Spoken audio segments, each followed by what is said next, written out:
Mimi makamu mwenyekiti wa Chadema Zanzibar, nina machache tu ya kuweka sawa. Natumai kwamba ndani ya siku mbili zilizopita mmesikia aliyekuwa mtangulizi wangu Said Issa Mohamed akitoa madai ya uongo dhidi ya chama na dhidi ya sisi wa Zanzibar. Nataka kuthibitisha hapa kwamba kesi aliyofungua Said Issa Mohamed ni kesi yake yeye mwenyewe binafsi.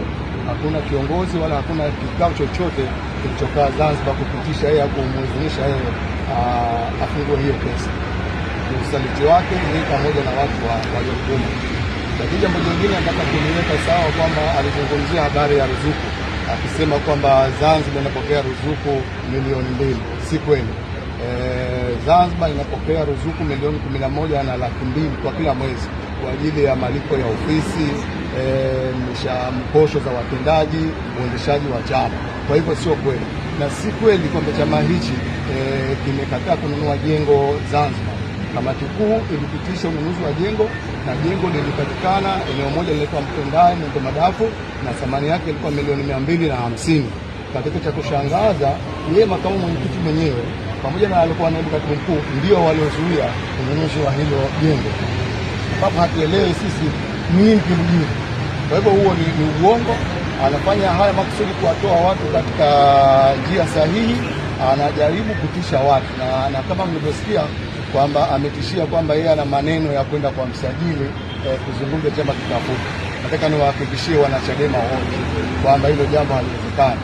Hana lolote. Chadema haijawahi kukaa kwenye kikao chochote kikapanga njama ovu dhidi ya nchi hii, dhidi ya viongozi wake. Kwa hivyo niwatoe hofu wanachadema wote kwamba hilo jambo haliwezekani.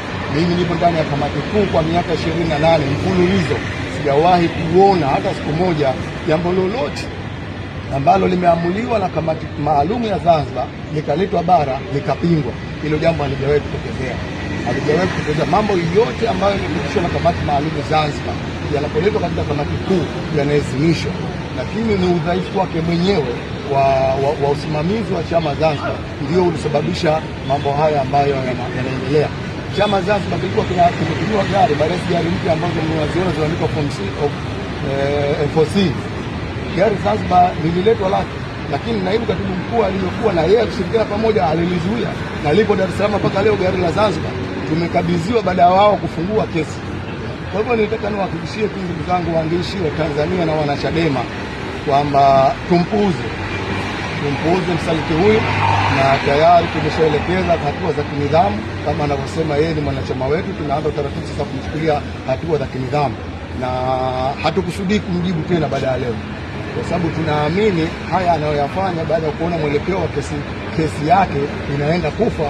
Sasa ameamua kujaribu kupandisha kesi yake kwa kufanya malumbano na sisi. Sasa hatutomjibu tena kuanzia leo, na tumefunga huo mjadala wa kujibu yeye.